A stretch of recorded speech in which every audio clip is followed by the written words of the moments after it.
আসসালামু আলাইকুম প্রিয় ভিউয়ার্স, আজকে আপনাদের সামনে নিয়ে এসেছি আরও একটা নতুন আকর্ষণীয় ভিডিও। সেটা হচ্ছে ইউরোশিয়ান হাঁস, বিদেশি হাঁস।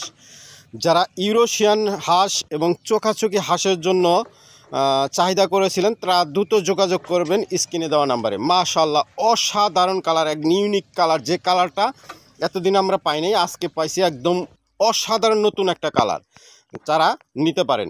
এই যে এখানে দেখতে পাচ্ছেন চোখাচোখি হাঁস, এই যে লাল কালারের, যেটা লাল এবং যে মাথার মধ্যে সাদা, পিছনে একটু কালো, এটা হচ্ছে চোখাচোখি হাঁস। যারা চোখাচোখি হাঁস নিতে যাচ্ছেন তারাও দ্রুত যোগাযোগ করবেন স্ক্রিনে দেওয়া নাম্বারে। মাশাআল্লাহ, অসাধারণ কালার আসছে এবং কি আপনারা বাসা বাড়িতে সুন্দর পালন করতে পারবেন। এদের খাবার হচ্ছে ধান, ভাত, ফুইট, এইগুলা। আপনারা যারা নিতে চাচ্ছেন তারা দ্রুত যোগাযোগ করবেন স্ক্রিনে দেওয়া নাম্বারে। অনেকেই ফোন করছিলেন, ভাই কালার সুন্দর আসলে বলবেন। কালার সুন্দর আসছে ভাই। আপনারা যারা নিতে চাচ্ছেন চোখাচোখি ইউরোশিয়ান বালিহাঁস সহ কালিম পাখি, বিভিন্ন ধরনের পাখি এবং হাঁস নিতে চাচ্ছেন, দ্রুত যোগাযোগ করবেন স্ক্রিনে দেওয়া নাম্বারে। আসসালামু আলাইকুম।